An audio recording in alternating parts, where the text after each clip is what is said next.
ایک ہے نماز ہم پڑھ لیتے ہیں،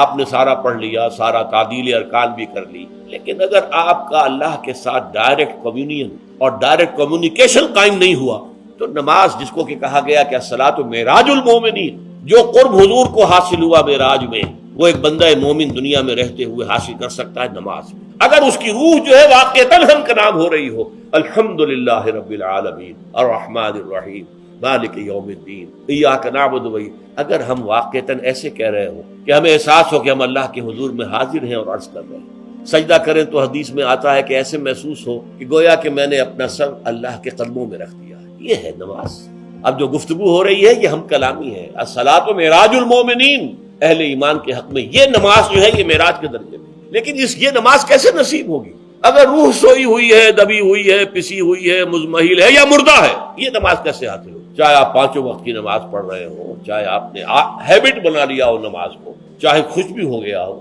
لیکن یہ کہ جب تک وہ روح بیدار نہ ہو، جب تک ہم کلامی نہ ہو، افلاک سے آتا ہے نالوں کا جواب آخر، اٹھتے ہیں حجاب آخر، کرتے ہیں خطاب آخر، جب تک یہ نہ ہو کہ اللہ تعالیٰ کے سامنے جب کھڑا ہو کر انسان جب کہتا ہے انی وجہت وجہی للذی فطر السماوات والارض حنیفا، دائیں بائیں سے بالکل اپنا تعلق کاٹ کر میں نے اپنا رخ کر لیا ہے اس اللہ کی طرف جس نے آسمانوں اور زمین کو پیدا کیا۔ اب یہ توجہ وجہت، اگر یہ تو ہے چہرہ تو ہم نے کر دیا خانہ کعبہ کی طرف، اندر سے ہماری روح متوجہ نہیں ہوئی، وہ سوئی پڑی، اسے پتہ ہی کچھ نہیں کہ کیا ہو رہا ہے، تو اس صورت میں وہ کیا ہے؟ ظاہری بات تو پوری ہو گئی، نماز کا ثواب ہو جائے گا، فرض کی ادائیگی کا ثواب مل جائے گا، لیکن وہ اصل نماز تو حاصل نہیں ہوتی۔